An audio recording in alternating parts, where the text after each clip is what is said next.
Bonjour Elisabeth. Donc, qui es-tu? Que fais-tu et sur quel axe, je dirais, interviens-tu? Ok, merci. Bonjour Laurent, bonjour à tous. Alors effectivement, moi je suis spécialiste de l'Ayurveda depuis plus de 20 ans. Donc l'Ayurveda, c'est la médecine traditionnelle de l'Inde, c'est aussi un art de vivre et c'est une philosophie de vie. Et moi j'ai une spécificité par rapport à la majorité des gens, c'est-à-dire que j'utilise l'Ayurveda dans du coaching. C'est mes clients qui m'ont vraiment poussé quand je travaillais en cabinet à mettre en place du coaching pour les aider au quotidien dans leurs problématiques, que ce soit professionnelles, relationnelles, émotionnelles, etc. En plus de tout ce que je pouvais leur apporter comme notion tangible pour leur alimentation, la diététique, l'hygiène de vie, ils ont forcé sur cet aspect coaching et je me suis prise au jeu et j'ai créé des méthodes, la méthode ACT pour accompagner des personnes en reconversion professionnelle et la méthode Focus pour les chefs d'entreprise.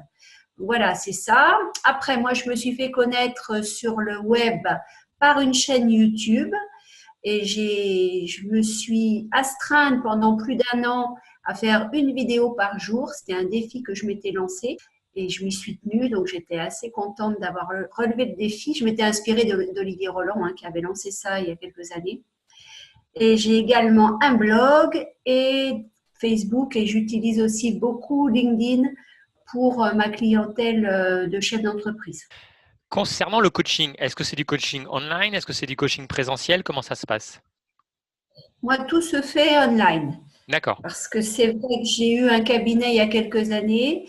Mon rêve, c'était de m'installer en Corse, c'est chose faite depuis quelques mois et je voulais voilà, avoir une vie beaucoup plus facile, beaucoup plus fluide et aussi transmettre le message de l'Ayurveda à un plus grand nombre de personnes possible.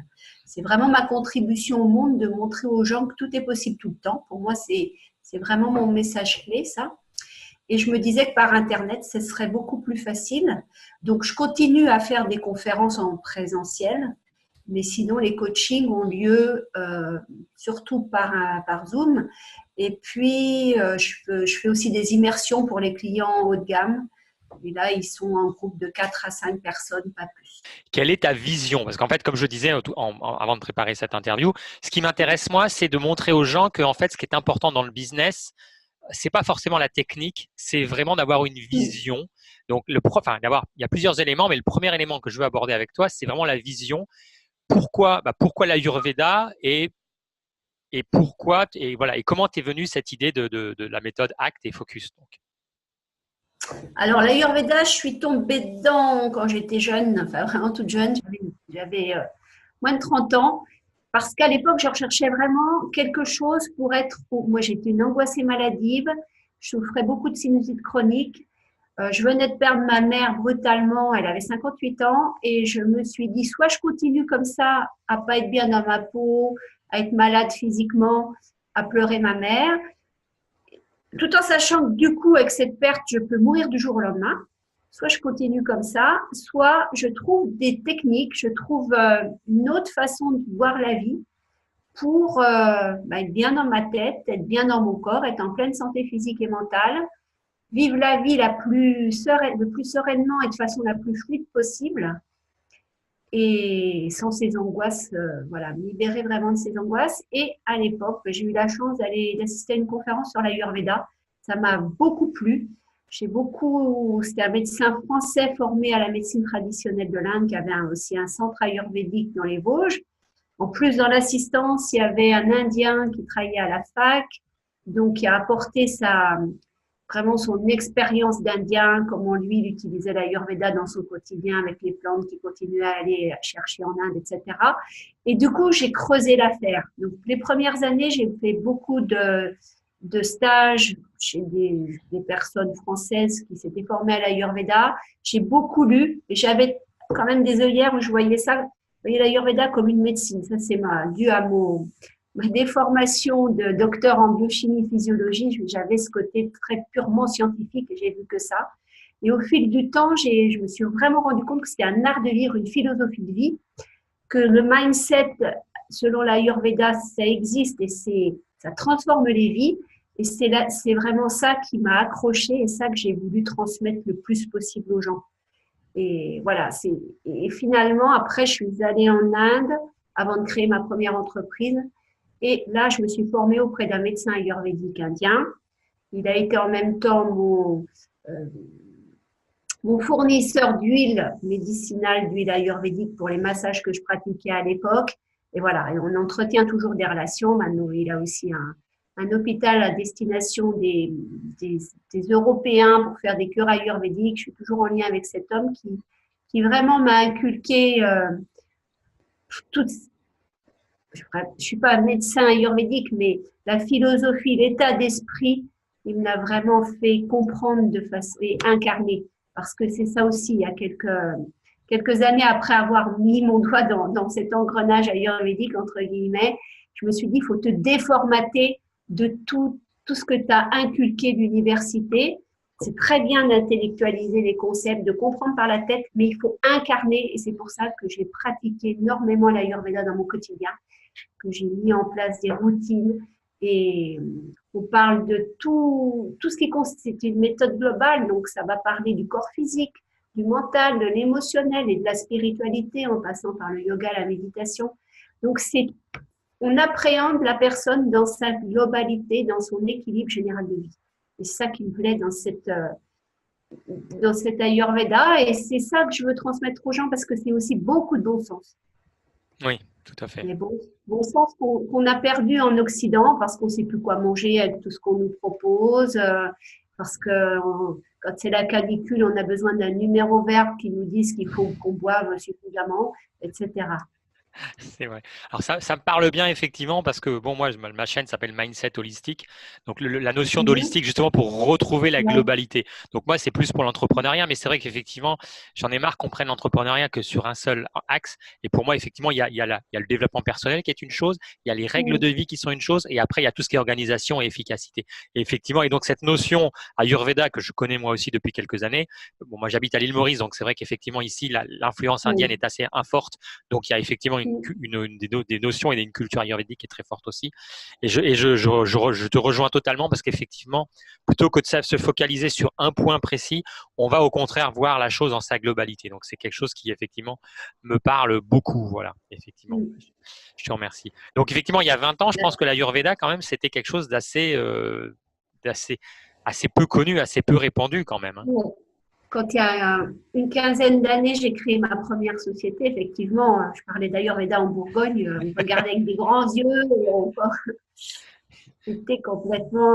voilà. Maintenant, c'est très à la mode, c'est très en vogue. Et c'est tant mieux parce que… Oui, parce que c'est une médecine très complète. C'est ça qui est très bien, quoi, effectivement. Exactement. Et c'est une médecine qui n'est pas uniquement curative, mais qui est aussi beaucoup préventive. Et c'est ça, pour moi, qui est aussi très important. C'est pas j'ai un symptôme. Ouais. C'est certain. Et pour la santé, c'est super important, ne serait-ce que savoir quels aliments sont bons pour soi en fonction de comment on est constitué, en fonction de ses déséquilibres du moment. Parce que c'est ça, moi, tous mes clients, ils ont des problèmes dans leur boulot, mais souvent, ils ont aussi des gros problèmes de santé qui minimisent parce qu'ils sont fatigués, ils dorment mal, ils digèrent pas bien. Mais ça fait tellement partie de leur quotidien qu'ils ne voient pas que c'est des dysfonctionnements finalement.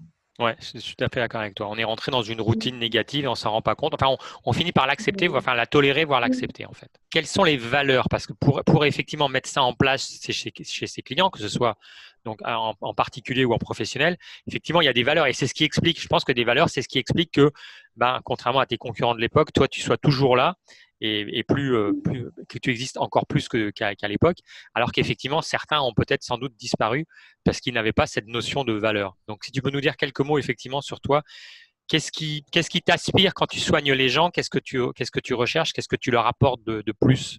Alors moi, ce que je recherche, c'est les autonomiser au maximum, c'est-à-dire que je leur donne vraiment les clés, aussi bien de leur santé que de leur vie en général, que de leur gestion des émotions, un tas de tuyaux, d'outils qui fonctionnent et je leur donne des outils clés en main, on va dire, parce que rien de tel que de leur apprendre ou alors à mettre d'autres lunettes, à regarder la vie autrement, des réflexes, et voilà, comment observer ses pensées, comment choisir ses pensées, comment créer finalement sa réalité au quotidien. Parce que ça, c'est super important. Moi, j'aime pas les gens qui… J'ai jamais fait ça, même quand j'avais un cabinet en présentiel. de dire, ben voilà, on a fait une séance, vous revenez dans un mois. Non, moi, dans un mois, j'espère que le client, il a compris ce que je lui ai expliqué au plan de son alimentation. À l'époque, je faisais plutôt ça, je faisais moins de coaching. Et j'ai pas envie qu'il revienne un mois plus tard. Je veux lui donner des outils qui s'en sortent. Après, s'il a des questions, si c'est pas bien assimilé, je suis toujours là pour lui. Mais mon but, c'est vraiment de rendre la personne autonome et responsable. Parce que, quoi qu'on en dise, quand on est responsable, on est beaucoup plus libre. Et c'est des notions, pour moi, très importantes. Euh, le sens, donner du sens à ce qu'on fait, donner du sens à ce qu'on vit, c'est aussi des notions, des valeurs super importantes. La générosité, la gratitude, tout ça, c'est des valeurs qui sont puissantes en moi et que j'ai à cœur de partager et souvent de faire découvrir à mes clients parce que c'est pas si naturel dans nos contrées occidentales de penser à ces choses-là. Tout à fait, ouais. C'est vrai qu'on est loin de la dépendance aux médicaments. On est même à l'opposé de ça, en fait. Alors après, donc tu en as parlé un petit peu tout à l'heure, tu as des process et des routines. Donc je pense que tu en as au niveau de ta vie. Alors moi, évidemment, au niveau de mon hygiène de vie, mon alimentation, elle est très cadrée, c'est-à-dire que je ne vais pas manger d'alimentation industrielle, je vais manger local, je vais manger pas forcément bio, parce que j'aime bien faire travailler les producteurs locaux. Je mange très peu de viande, mais ça, c'est dans ma nature. Je n'ai pas d'appétence forte pour de la viande. Je la déconseille à personne, hein, de toute façon. Parce que l'Ayurveda, c'est aussi ça, c'est une grande liberté. C'est mettre de l'équilibre, ne pas aller dans les extrêmes, c'est-à-dire pas se gaver de sucre, par exemple, ou se gaver, la viande, c'est un sucre, selon l'Ayurveda notamment. Mais voilà, c'est d'être assez sur cet équilibre-là et pas d'aller dans les extrêmes qui font qu'on est soit en haut, soit en bas. Après, évidemment, moi, je connais ma constitution ayurvédique, donc ça m'aide aussi à savoir ce qui est bon pour moi. Et puis, je me connais vraiment. Je fais le sport que j'aime faire et qui me fait du bien. Moi, je sais que pour m'équilibrer, j'ai besoin de vivre entre mer et montagne. J'ai besoin d'être dans un environnement très sauvage, comme là, je suis en Corse et c'est vraiment idéal pour moi. J'ai besoin de voir la mer, j'ai besoin de l'entendre, j'ai besoin de voir un beau coucher de soleil. Ça, c'est très équilibrant pour tout le monde de toute façon. Après, donc je fais des activités physiques, je fais de la gym, je fais beaucoup de randonnées. Plus jeune, je faisais du tennis, c'était important pour moi, j'avais besoin de me défouler davantage. Voilà, on change aussi en fonction de là où on vit, si on a plus ou moins de stress, etc. Donc, j'ai ces routines, on va dire, alimentaires et d'hygiène de vie. Et puis, c'est vrai que tous les matins, quand je me lève, j'ai une routine matinale qui va faire en sorte que je vais vraiment focaliser mon esprit sur les objectifs que je veux atteindre dans ma journée, notamment des objectifs professionnels, savoir voilà, si j'ai des challenges, si j'ai des gens que je vais avoir en ligne, comment je vais les convaincre et si je vais closer, de quelle façon. Voilà, je fais aussi pas mal de visualisation pour que les choses se concrétisent dans le réel. Et puis voilà, et pareil en routine du soir, je ne ferai jamais d'activité physique le soir parce que le soir, je vais plutôt préparer à ralentir à compter de 18 heures. Voilà, je ralentis mon activité intellectuelle, mon activité physique pour me préparer à ralentir mon organisme pour que lorsque je irai me coucher, déjà je mange tôt pour que au moment où je vais aller me coucher, ma digestion soit bien avancée et je me suis calmée, j'écoute pas les actualités, je les regarde pas non plus le soir à la télé. J'ai une télévision parce qu'il se trouve que là, je suis dans une maison qui est meublée, donc la télé était fournie. Je regarde exclusivement des films, des comédies. Je n'ai jamais regardé de policiers ou de choses comme ça le soir non plus parce que, voilà, je suis convaincue que lorsqu'on a l'esprit apaisé, eh bien, le sommeil va être bien meilleur que je fais. Et puis, effectivement, après, au niveau professionnel, je pose des actions tous les jours, massivement quand je démarre un projet. Après, un peu plus light, parce que c'est ça, hein, quand on a amorcé le truc, la roue, après, tourne pas toute seule, mais il suffit de pousser un peu sur la roue pour que le mouvement continue à se faire. Comment ça se passe au quotidien? Est-ce que tu as des process professionnels, donc uniquement en tant qu'infopreneuse, pour effectivement produire du contenu sous une forme ou sous une autre? Comment ça se passe? Alors, c'est vrai que j'ai beaucoup changé depuis le début que j'étais infopreneuse et maintenant, comme mon business, il tourne plus ou moins tout seul, je fais des choses plus light, on va dire. J'ai aussi vu que lorsqu'on est plus connecté, qu'on travaille plus avec son intuition et avec ses envies, et qu'on va pas se dire aujourd'hui, il faut faire ça, machin truc, les choses qu'on lance ont beaucoup plus de répercussions positives. Mais il est vrai qu'il y a quelques années, par exemple, je faisais ça le dimanche après-midi parce que c'était comme ça que j'aimais le faire. Je faisais toutes mes publications Facebook du mois, je les programmais un dimanche après-midi et je les créais à ce moment-là et je les programmais sur ma page Facebook. D'accord. Mes vidéos YouTube, je faisais quand j'avais besoin d'en faire toute la semaine.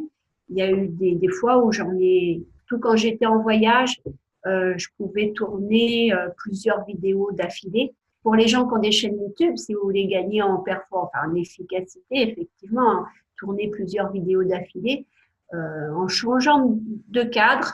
J'ai mis du temps à m'en apercevoir, mais j'ai des internautes et puis des gens qui expérimentés aussi qui m'ont dit oui, mais quand on suit quelqu'un, on aime bien que le cadre derrière change parce que comme ça, on va se dire ah tiens, aujourd'hui, où est-ce qu'elle est, voilà. Mais ce que j'aime bien, Et effectivement, puis, c'est la notion déjà de process, en fait, hein. Moi, c'est quelque chose, effectivement, auquel je tiens beaucoup. Quand tu dis, voilà, bah, le dimanche après-midi, je faisais toutes mes publications Facebook ou voilà. les vidéos YouTube, bah, je les préparais toutes et je faisais quelque chose à un moment. J'aime bien, effectivement, cette notion de process de façon travailler par lot ou travailler par batch, comme on dit en anglais, de façon, effectivement, à optimiser au maximum l'efficacité, quoi. Alors, peut-être que tu as peut-être des petites astuces par rapport à ça. Est-ce que tu as des logiciels que tu as utilisés ou que tu utilises toujours par rapport justement à les publications? Est-ce que tu le faisais tout directement dans Facebook ou est-ce que tu avais un logiciel qui t'aidait? Pareil pour YouTube, est-ce que tu as des petites astuces ou un logiciel, peut-être un petit logiciel coup de cœur qui t'a suivi depuis des années ou que tu as utilisé pendant un certain temps? Non, Non? franchement, moi j'ai vraiment utilisé Facebook. Ben, Facebook, tu mets en natif ta vidéo, hein, tu Ouais, l'importes jamais du tout, ça c'est clair. Et puis YouTube, non, pareil, hein, d'accord. Donc, j'utilise voilà, mon logiciel de montage gratuit. C'est vrai que j'ai mis beaucoup de temps à faire des vignettes, que j'avais pas forcément le temps non plus de m'y consacrer. Bon, j'utilise Canva, qui est facile à ouais. utiliser. Bah, merci beaucoup pour ton expérience. On sent quand même qu'effectivement, il y a fait plusieurs années que tu fais ça. Donc, par rapport à des gens qui débutent, bah, c'est quand même une expérience qui est intéressante. Surtout qu'on voit maintenant qu'il y a un résultat qui est tangible, hein, puisque tu as quand même un succès intéressant. Donc, bah, merci pour ton expérience. Est-ce qu'il y a un petit mot de la fin, un petit conseil pour des gens qui seraient tentés de débuter ou qui auraient des idées, mais qui seraient un peu réticents ou qui auraient peur ou qui auraient Bah, pour débuter, faut se lancer. Même sa première vidéo, on n'est pas à l'aise, on fait des boulettes, on n'est pas, voilà, on peut flipper un peu. Il faut agir.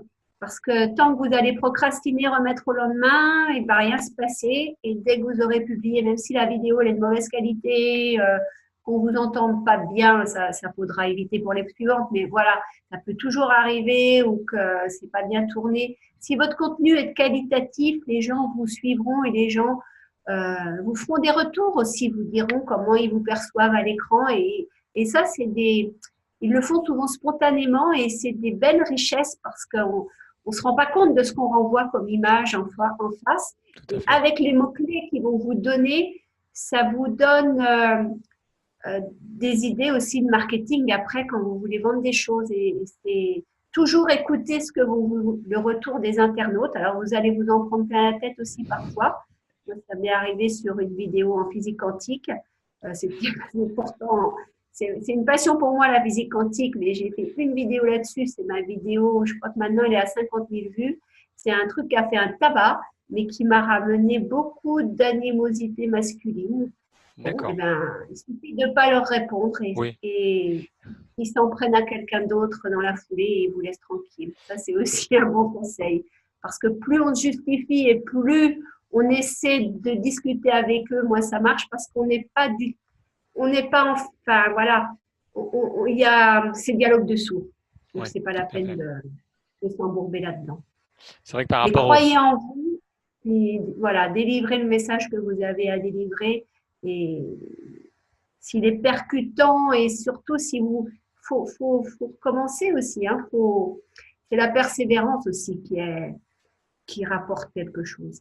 Je crois qu'effectivement, c'est une notion qui est importante, la notion de persévérance. J'ai fait une vidéo hier qui s'intitulait No pain, no gain, ferme-la, parce que j'en ai un peu marre de ce discours. Et effectivement, pour moi, la persévérance, et je disais en fait, entreprendre, c'est plus un marathon qu'un 100 mètres. Donc attention à pas courir comme un 100 mètres parce que ça va être compliqué de tenir tout le marathon. Par contre, voilà, ça veut dire qu'il faut quand même persévérer. Donc il faut effectivement tous les jours, il faut aller dans la bonne direction. Alors aller dans la bonne direction, des fois on fait une erreur, mais bon, toujours avancer, avancer, avancer. Et c'est la persévérance qui va faire qu'on va réussir effectivement. Et c'est pas le fait de courir très vite sur un 100 mètres qui fait qu'on va réussir, parce que il y a plein de raisons, enfin il y a plein de choses qui peuvent faire qu'on va échouer. Alors que sur un marathon, bah, on a toujours moyen de redresser la barre, de changer de direction si on s'est trompé, et ainsi de suite. Donc, en tout cas, j'apprécie beaucoup ton parcours. On sent effectivement une belle expérience. On sent effectivement beaucoup de retours intéressants. Moi qui suis dans le métier depuis quelques années, c'est intéressant de voir des gens qui sont pas des gens qui ont 20, 25 ans, comme on en voit beaucoup de YouTubeurs ou de Facebook, ainsi de suite. Des gens effectivement, qui avaient une carrière avant, qui se sont mis à YouTube, qui se sont mis à Facebook et qui maintenant, effectivement, ont une belle chaîne et une belle réussite et ont réussi par eux-mêmes. Donc, effectivement, je voulais vraiment te remercier pour ce témoignage que je trouve très intéressant, que je trouve très inspirant. J'espère qu'effectivement, les gens vont tenir compte de tous tes conseils que je trouve vraiment judicieux, et c'est pas du tout pour passer de la pommade, mais je pense exactement sur pratiquement tout, je pense exactement comme toi, donc on se rejoint très très bien là-dessus. Peut-être que tu peux juste dire un petit peu où est-ce qu'on te retrouve, ta chaîne YouTube, ton blog, ta page Facebook. Alors, ma chaîne YouTube, c'est à mon nom, Elisabeth Taringui. Ma page Facebook s'appelle Motivation Positive. J'ai un groupe plus dédié à l'Ayurveda aussi qui s'appelle Ayurveda au quotidien. Là, qui est plus réservé à des gens aussi qui ont envie de suivre ma formation en ligne sur l'Ayurveda. Et puis, j'ai créé récemment un groupe pour des entrepreneurs, mais quand je dis entrepreneurs, c'est vraiment des gens qui veulent y aller, qui ne sont pas forcément des gens qui veulent se mettre à leur compte, mais on entreprend de mille et une façons dans la vie. Tout à fait. Et c'est plus entreprendre au plan professionnel, se reconvertir. Pour moi, ça fait partie d'entreprendre. Voilà. Et un petit truc, c'est effectivement se faire aider. Moi, je me suis fait coacher pour quand j'ai voulu passer des seuils au niveau finance, hein, parce qu'on a tous des croyances limitantes, donc se faire coacher dans ces domaines-là. Chaque fois que je fais des offres où j'augmente mes tarifs, voilà, l'an passé, je me suis fait coacher encore parce que mettre ses pas dans les traces de ceux qui sont à l'étape au-dessus, ça fait gagner du temps et donc de l'argent. C'est un peu le principe effectivement qu'on retrouve sur les masterminds ou les choses comme ça. C'est entourez-vous de personnes qui sont plus compétentes que vous et vous allez rejoindre leur niveau. Alors qu'effectivement, sinon, c'est faisable, mais ça va être beaucoup, beaucoup, beaucoup plus long. Et en général, ça peut être une source effectivement de désespoir ou de lassitude, alors que là, effectivement, c'est vrai qu'il y a un investissement financier, mais le résultat arrive beaucoup plus vite et de façon beaucoup plus efficace. Voilà. Écoute, merci à toi, Elisabeth. Merci pour ces fabuleux conseils et ces témoignages. Et puis, de toute façon, je mettrai bien évidemment sous la vidéo tous les liens dont tu as parlé. Et si les gens, ils ont des questions, ils peuvent te contacter sur ces liens-là. Merci à toi. Bonne fin de journée. Au revoir. Merci beaucoup, Laurent. Au revoir. Merci. Au revoir.